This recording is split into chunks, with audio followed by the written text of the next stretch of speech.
राजस्थान की राजनीति में और देश की राजनीति में दो लोग सबसे उपेक्षित महसूस हो रहे हैं। एक हैं अशोक गहलोत, जो राजस्थान के पूर्व मुख्यमंत्री हैं, वो कांग्रेस में उपेक्षित महसूस कर रहे हैं। और दूसरे हैं राधा मोहन दास अग्रवाल, जो राजस्थान बीजेपी के प्रभारी हैं। इससे पहले कर्नाटक बीजेपी के प्रभारी थे और यूपी से आते हैं, गोरखपुर से आते हैं, जहाँ से योगी आदित्यनाथ आते हैं, जो यूपी के मुख्यमंत्री हैं। ये दो लोग उपेक्षित हैं और ये दोनों लोग की अपनी अपनी पीड़ा है और उस पीड़ा को दूसरे पर ट्रांसफर कर रहे हैं। पहले ये बाइट सुन लीजिए मोहनदास अग्रवाल का, उसके बाद हम पूरी कहानी को बताएंगे। आज एक बहुरूपिया गांव का विधायक बन गया। आश्चर्य होता है, वो आपके टॉक का निवासी भी नहीं, टॉक तो बहुत दूर, वो आपके राजस्थान का भी निवासी नहीं। आप जानते हैं इस बात को? पता है ये बात? नहीं पता। उत्तर प्रदेश से मैं भी आता हूं राजस्थान का प्रभारी बनकर के। मैं तो सपने में नहीं सोचूंगा कि मैं राजस्थान के किसी क्षेत्र का विधायक बन जाऊं। है मेरे पास उत्तर प्रदेश। उत्तर प्रदेश का भगौड़ा नहीं हूं मैं। उत्तर प्रदेश का मजबूत राजनेता हूं।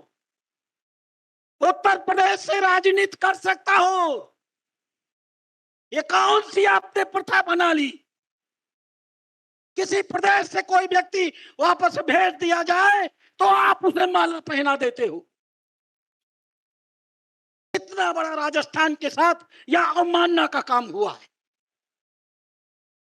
जिनके प्रति उनकी विश्वसनीयता है, अपने पार्टी के प्रति नहीं, अपने मुख्यमंत्री के प्रति नहीं, अपने कार्यकर्ताओं के प्रति नहीं, एक समूह बना करके उन्होंने आपको इस प्रकार से भैरव में डाल दिया और आप न जाने किस प्रभाव में आकर के आपने टॉक से उनको अपना विधायक बना लिया। एक टांग कांग्रेस में रहती है और एक टांग पता नहीं और कहां रहती है। तो दरअसल मोहनदास अग्रवाल राजस्थान के प्रभारी हैं। कल दौरा था नितिन नवीन का, जो बीजेपी के राष्ट्रीय अध्यक्ष हैं और राजस्थान में पहली बार अध्यक्ष बनने के बाद वो अपने दौरे पे थे और टोंक में बीजेपी कार्यालय का उद्घाटन करने पहुंचे थे। और कहा गया कि जब ये जयपुर एयरपोर्ट पहुंचे तो वहाँ भजनलाल शर्मा भी मुख्यमंत्री थे, राधा मोहनदास अग्रवाल भी थे, वहाँ बैठे थे उनके स्वागत के लिए, नितिन नवीन के लिए। और इनको उम्मीद थी कि नितिन नवीन अपने हेलीकॉप्टर में वहाँ से जयपुर से टोंक ले जाएंगे, लेकिन इनको नहीं ले जाया गया। नितिन नवीन के साथ मुख्यमंत्री भजनलाल शर्मा बैठे और मोहनदास अग्रवाल को कहा गया कि आप गाड़ी के जरिए टोंक पहुँचिए।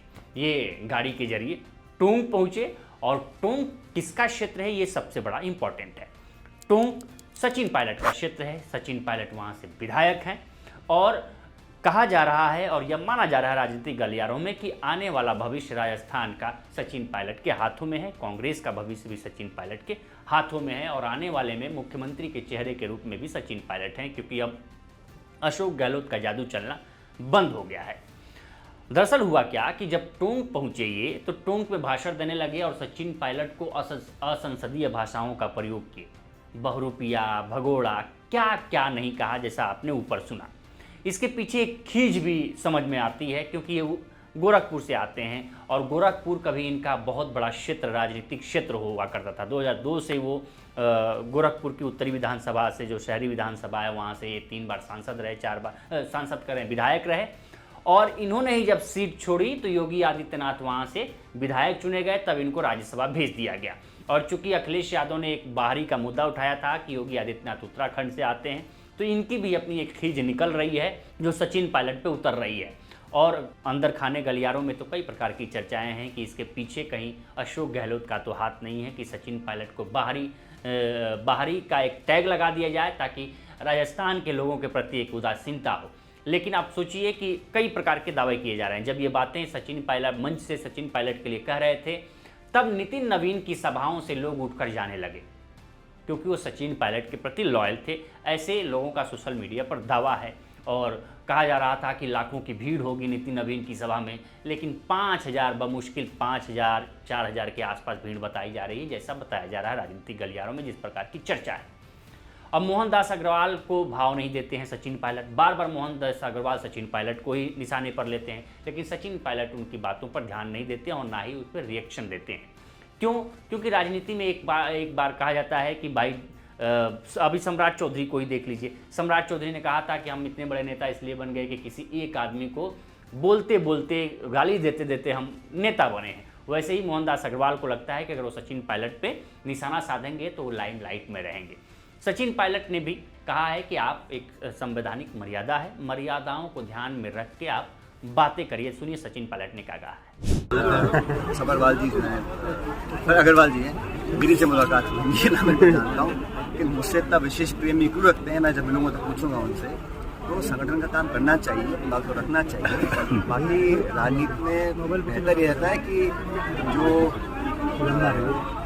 टीका टिप्पणी है वो एक स्तर की होनी चाहिए और अपने विरोधियों को भी हमें कभी कम नहीं आंकना चाहिए, उसको सम्मान देना चाहिए। हमेशा बातों को बताया हूँ, जैसे मैंने पहले कहा, मेरा उनसे परिचय नहीं है, मेरी उनसे मुलाकात हुई है। अगर कहीं मुझे मिल गए तो पूछूंगा जरूर कि उनको मुझसे इतना स्नेह और प्रेम क्यों है। आपसे तो स्नेह कलाल जी भी आप तारीफ करते हैं, इतना स्नेह क्यों है बीजेपी वालों? ऐसा है, राजनीति में सैद्धांतिक राजनीति होनी चाहिए, वैचारिक होनी चाहिए और मुद्दों पर अपने स्टैंड कायम रखने चाहिए। जो लोग इस बात को करते हैं वो लंबा लोगों के जगह बनाते हैं। मेरी कोशिश हमेशा रह रही है कि राजनीति में हम हारे चाहे जीते, जनता के बीच रहना चाहिए, विनम्र रहना चाहिए। अब जब ये बातें पहुंची किसके पास, तो अशोक गहलोत के पास, तो अशोक गहलोत मुस्कुराने लगे। अशोक गहलोत पश्चिम बंगाल से आए हुए थे, पश्चिम बंगाल में प्रचार करने गए थे और पश्चिम बंगाल में प्रचार करने के बाद जब उनसे पूछा गया कि सचिन पायलट को लेके ऐसी बातें कही जा रही हैं, तो आप सोचिए कि अशोक गहलोत ने क्या कहा। अशोक गहलोत पहले मुस्कुराए, वैसे ही मुस्कुराए जैसे एक प्रेमी को एक प्रेमिका धोखा दे देती है और प्रेमी को लगता है, प्रेमी तब खुश होता है जब प्रेमिका कष्ट में होती है, तब उसको बहुत खुशी की अनुभूति होती है कि हमको छोड़। वैसी ही अनुभूति अशोक गहलोत की नज़रों में, उनकी मुस्कुराहट में दिखी है। अशोक गहलोत जब इनसे ये पूछा गया कि सचिन पायलट को लेकर ये मोहनदास अग्रवाल ने कहा, तो उन्होंने कहा कि नहीं अब सचिन पायलट समझ गए हैं, उन्होंने मानेसर में जो किया उससे वो समझ गए हैं, वो आगे भी पार्टी के साथ बने रहेंगे, उनका दोनों पैर ही पार्टी में। सुनिए अशोक गहलोत ने क्या कहा। के प्रभारी उन्होंने कहा कि टोंक का जो स्थानीय विधायक है वो बहरूपिया है, उसकी एक टांग कांग्रेस में रहती है, एक जाने कहाँ रहती है। अब यहाँ पे इसलिए सभा कर रहे हैं कि 4 सीटें जीतेंगे सचिन पायलट के लिए। उनकी दोनों टांगे कांग्रेस में ही है और कांग्रेस में रहेगी। अब उनके भटके आएंगे जो पहले गुमराह करके ले गए मानेसर के अंदर हमारे लोगों को, वो सचिन पायलट जी को अनुभव हो गया है कि इस प्रकार की गलती करने के क्या अंजाम होते हैं, ठीक है ना। इसलिए अब वो समझ भी गए हैं और मैं उम्मीद करता हूँ अब वो हमें छोड़ के कभी नहीं जाएंगे।